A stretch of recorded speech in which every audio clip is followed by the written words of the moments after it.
Good morning students. आज मैं बात करूंगा डिफरेंस टाइप्स ऑफ सॉलिड्स के बारे में।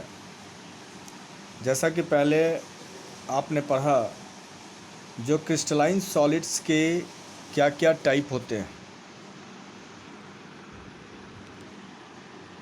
मॉलिक्यूलर सॉलिड्स फर्स्ट, उसके बाद आयनिक सॉलिड्स, मेटेलिक सॉलिड्स और कोवैलेंट और नेटवर्क सॉलिड्स। इस पे हम लोगों ने चर्चा किया।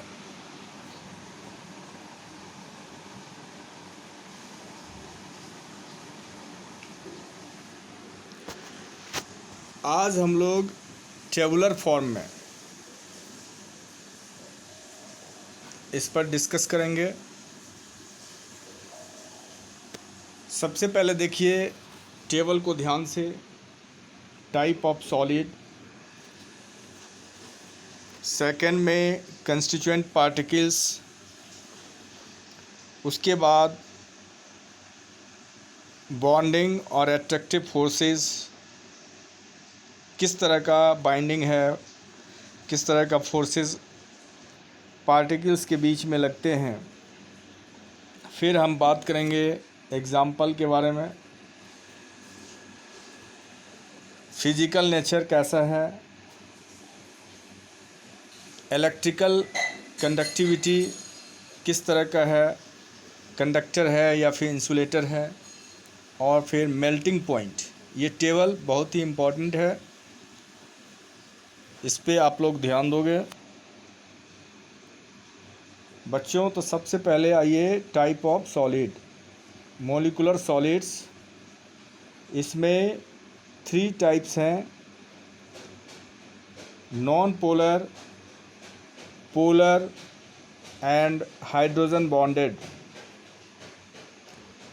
मॉलिक्यूलर सॉलिड्स में ये ध्यान देने वाली बात है कि कंस्टिट्यूएंट पार्टिकल्स कैसे होते हैं।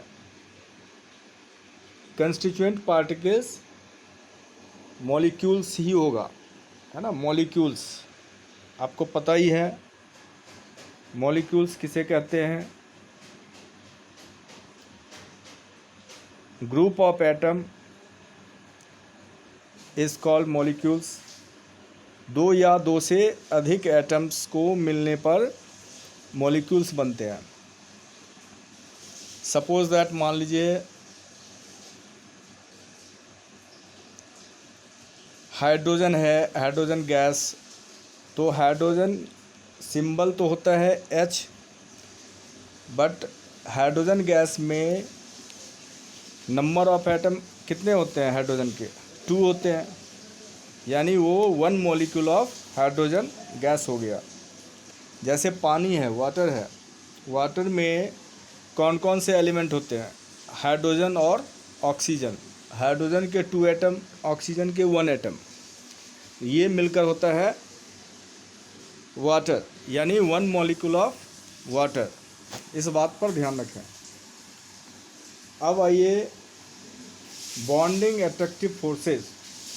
जो मॉलिक्यूलर सॉलिड्स है इसमें तीनों पार्ट्स हैं: नॉन पोलर, पोलर और हाइड्रोजन बॉन्डेड। इसके बीच में किस तरह का एट्रैक्टिव फोर्सेस होता है? डिस्पर्सन और लंडन फोर्सेस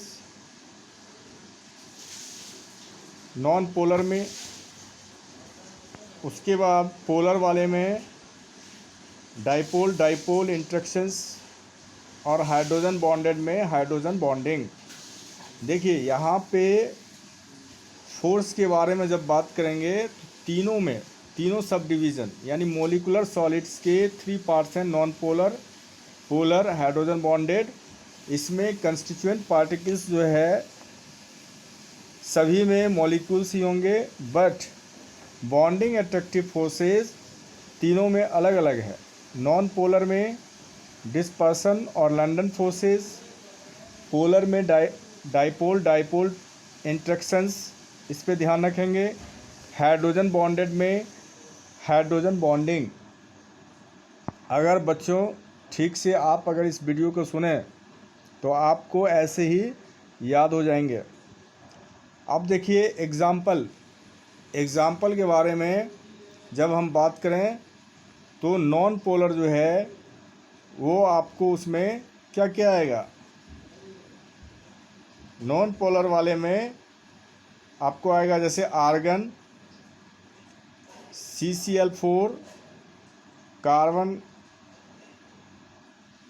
CCl4 यानी carbon chlorate, H2 hydrogen gases, I2 iodine, उसके बाद जो है CO2 यानी कार्बन डाइऑक्साइड। उसके बाद पोलर में एग्जाम्पल्स है HCl हाइड्रोक्लोरिक एसिड हो गया, HCl, SO2 sulphur dioxide. Hydrogen bonded में क्या है H2O यानी पानी, आइस। तो आइस जो सॉलिड है क्रिस्टलाइन सॉलिड्स, उसमें हाइड्रोजन बॉन्डेड से वो एक दूसरे से मॉलिक्यूल्स जो हैं बंधे होते हैं, उसके जो कंस्टिट्यूएंट पार्टिकल्स हैं आपस में जुड़े हुए होते हैं। अब देखिए नॉन पोलर में जो फिजिकल नेचर है सॉफ्ट, पोलर में फिजिकल नेचर है सॉफ्ट, हाइड्रोजन बॉन्डेड में हार्ड फिजिकल नेचर। एक चीज़ ध्यान देना है, इलेक्ट्रिकल कंडक्टिविटी।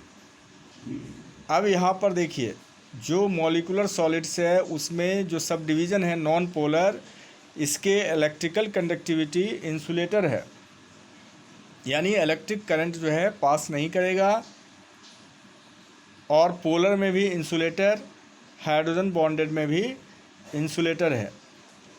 अब आइए मेल्टिंग पॉइंट पे बात करें। मेल्टिंग पॉइंट नॉन पोलर वाले में वेरी लो, बहुत ही कम है मेल्टिंग पॉइंट, वेरी लो बहुत ही कम। पोलर वो भी लो है। हाइड्रोजन बॉन्डेड उसमें भी मेल्टिंग पॉइंट लो है, यानी कम से कम टेम्परेचर पे ही ये मेल्ट कर जाएगा।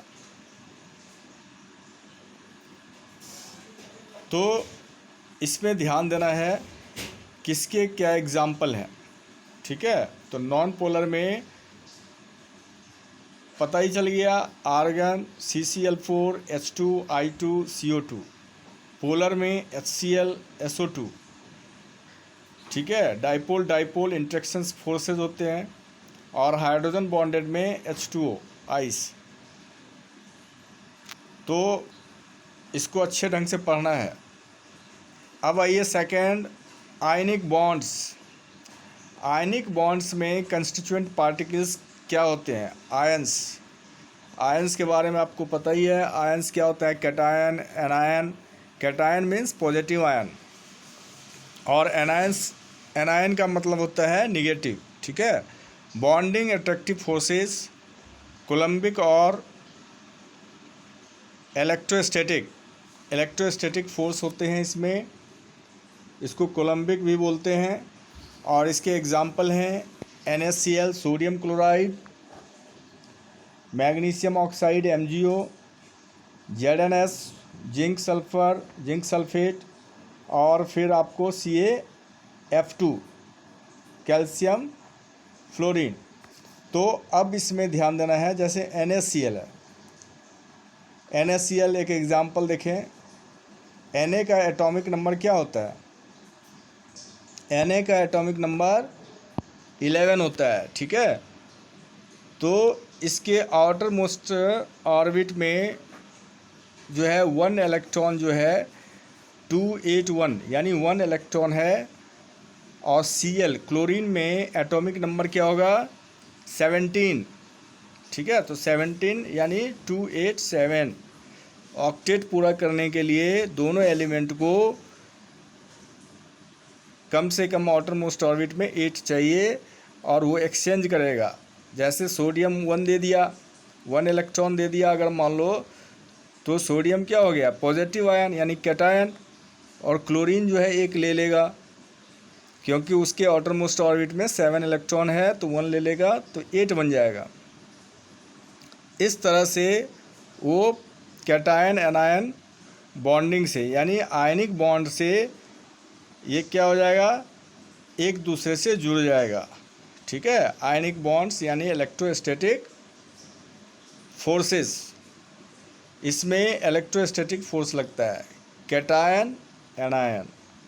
इसी तरह से मैग्नीशियम ऑक्साइड में है MgO2, है ना, Mg में +2, इसमें आपको निगेटिव जो है 2 हो जाएगा, -2। तो इस तरह से ये 2 इलेक्ट्रॉन का एक्सचेंजिंग होता है, 2 इलेक्ट्रॉन देता है, 2 इलेक्ट्रॉन ऑक्सीजन लेता है मैग्नीशियम ऑक्साइड में। तो इसमें आयनिक बॉन्ड होता है, इसलिए इस क्रिस्टलाइन सॉलिड्स का नाम पड़ गया आयनिक सॉलिड्स। अब देखो बच्चों, फिजिकल नेचर कैसा होता है। जो आयनिक सॉलिड्स है उसमें फिजिकल नेचर है हार्ड बट ब्रिटल। हार्ड होता है लेकिन ब्रिटल हो जाता है, हैमर्ड अगर करने पे, हैमरिंग करने पे टूट भी जाता है। इलेक्ट्रिकल कंडक्टिविटी, अब देखिए इलेक्ट्रिकल कंडक्टिविटी के बारे में बात करें तो आयनिक सॉलिड्स जो है insulators in solid state, solid state में इंसुलेटर होता है, यानी इलेक्ट्रिकल करंट जो है पास नहीं करेगा। But conductors in molten state and in aqueous solution, लेकिन जैसे ही वो मोल्टेन स्टेट में आएगा, पिघले हुए अवस्था में आएगा या फिर एक्वस सॉल्यूशन में आएगा, तो क्या होगा, उससे फिर करंट जो है पास करेगा, यानी वो कंडक्टर बन जाएगा। और मेल्टिंग पॉइंट जो है आयनिक सॉलिड्स का हाई होता है, हाई टेम्परेचर पे मेल्ट करता है। अब देखिए नंबर 3 मेटलिक सॉलिड्स। अब आइए मेटलिक सॉलिड्स के बारे में बात करें। मेटलिक सॉलिड्स क्या होते हैं। मेटलिक सॉलिड्स नाम से ही क्लियर है, इसमें कंस्टिट्यूएंट पार्टिकल्स जो है मेटल्स हैं। ठीक है, कंस्टिट्यूएंट पार्टिकल इसमें मेटल ही होता है। अब देखिए सबसे पहले ये ध्यान दीजिए, जो constituent particles, positive ions in a sea of delocalised electrons, positive ions in a sea of delocalised electrons, इसमें जनरली आप देखेंगे पॉजिटिव आयन वाले मेटल्स होते हैं। ठीक है, जैसे जो इलेक्ट्रॉन देता है ना, जो इलेक्ट्रॉन दे रहा है वो जो है जनरली मेटल होते हैं। अब देखिए यहाँ पर, और जो इलेक्ट्रॉन देता है वो ऑब्वियसली जो है पॉजिटिव आयन हो जाएगा, कैटायन हो जाएगा। मेटलिक बॉन्डिंग, और इसमें जो बॉन्ड होता है वो मेटलिक, यानी बॉन्डिंग अट्रैक्टिव फोर्सेस जो है मेटलिक बॉन्डिंग हो गया। और इसके एग्जाम्पल हैं Fe, Cu, Ag और Mg। Fe का मतलब मालूम ही होगा, आयरन, Cu कॉपर, Ag ये सिल्वर है, लैटिन नेम इसका कुछ और है Ag, और Mg मैग्नीशियम। अब देखिए इसमें फिजिकल नेचर क्या है। फिजिकल नेचर हार्ड है।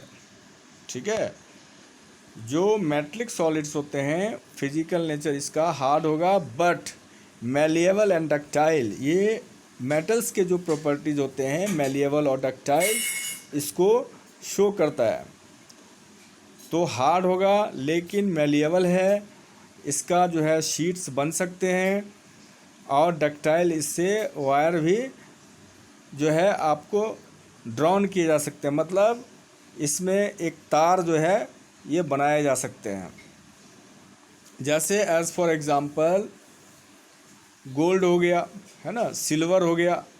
तो गोल्ड और सिल्वर में आप क्या देखते हैं, हार्ड भी है लेकिन मैलिएबल भी है। उसको पीट कर हैमरिंग कर के क्या बन जाता है, शीट बन जाएगा, और उसके बहुत ही पतले यानी थिन जो है वायर जो है उसमें क्रिएट मतलब बनाए जा सकते हैं। तो ये मेटलिक सॉलिड्स का जो है एग्जाम्पल और साथ में जो है फिजिकल नेचर। उसके बाद आइए इसमें इलेक्ट्रिकल कंडक्टिविटी का क्या होता है। मेटलिक सॉलिड्स में कंडक्टर्स होते हैं इन सॉलिड स्टेट में, सॉलिड कंडीशन में भी ये कंडक्टर होगा इलेक्ट्रिकल करंट का, ठीक है। As well as in molten state, molten state में जैसे होता है उसी तरह से सॉलिड स्टेट में भी इसका होता है। और इसका मेल्टिंग पॉइंट जो है फेयरली हाई, मतलब हाई ही रहता है, सो मतलब ठीक ठाक, ऐसा नहीं है जो बहुत ज़्यादा हाई या बहुत कम टेम्परेचर पे ही मेल्ट कर जाएगा, मतलब फेयरली हाई, मॉडरेट। अब देखिए लास्ट जो है हमारा इसमें आ रहा है कोवैलेंट और नेटवर्क सॉलिड्स, कोवैलेंट और नेटवर्क सॉलिड्स। तो इसमें कंस्टिट्यूएंट पार्टिकल्स जो हैं एटम होता है, ठीक है। इसमें बॉन्डिंग या जो फोर्सेस ऑफ अट्रैक्शन का जो फोर्सेस होता है कोवैलेंट बॉन्डिंग, ठीक है। तो इसमें कोवैलेंट बॉन्ड के कारण ही एक दूसरे से पार्टिकल्स अटैच होते हैं। इसका एग्जाम्पल है SiO2, ये सिलिकॉन हो गया, SiO2 क्वार्ट्ज, SiC, फिर C है डायमंड, कार्बन का फॉर्म डायमंड, और फिर Al, और फिर C जो है ये भी कार्बन का फॉर्म है ग्रेफाइट, है ना। तो ग्रेफाइट इसके एग्जाम्पल हैं कोवैलेंट और नेटवर्क सॉलिड्स। अब ऊपर वाले जितने भी हैं SiO2 quartz, SiC, C diamond, ये हार्ड होता है, फिजिकल नेचर इसका हार्ड होता है। और जो C कार्बन फॉर्म है ग्रेफाइट का, उसका फिजिकल नेचर सॉफ्ट होता है। अब देखिए इलेक्ट्रिकल कंडक्टिविटी, यानी कंडक्टिविटी जो है इसका किस तरह का होता है। तो डायमंड वगैरह में, सिलिकॉन में इंसुलेटर का काम करेगा, यानी इलेक्ट्रिकल करंट जो है पास नहीं करता है। लेकिन ग्रेफाइट जो है ये एक्सेप्शन है ना। ग्रेफाइट जो है ये सॉफ्ट भी होता है फिजिकल नेचर में और कंडक्टर भी होता है, एक्सेप्शन। ये कंडक्ट करता है इलेक्ट्रिकल करंट को, और इसका जो मेल्टिंग पॉइंट है वो वेरी हाई है, बहुत ही अधिक टेम्परेचर पे जाके ये मेल्ट करता है। तो बच्चों आज के क्लास में हम लोग डिफरेंस के बारे में अच्छे ढंग से टेबुलर फॉर्म में जो है पढ़ा है। तो इस पे आप अच्छे ढंग से ध्यान देंगे और इसको मेमोराइज़ कर लेंगे, याद रखेंगे, ये एग्ज़ाम में आ सकता है, ठीक है। बहुत ही इम्पोर्टेंट ये डिफरेंस है टेबुलर फॉर्म में। और इसके बाद आप इन टेक्स्ट क्वेश्चंस पर भी ध्यान देंगे, ठीक है। इन टेक्स्ट क्वेश्चंस जो है इसको करके रखेंगे, आप एक बार मुझे दिखा देंगे ताकि मैं समझूं जो आपने सही किया या क्या किया।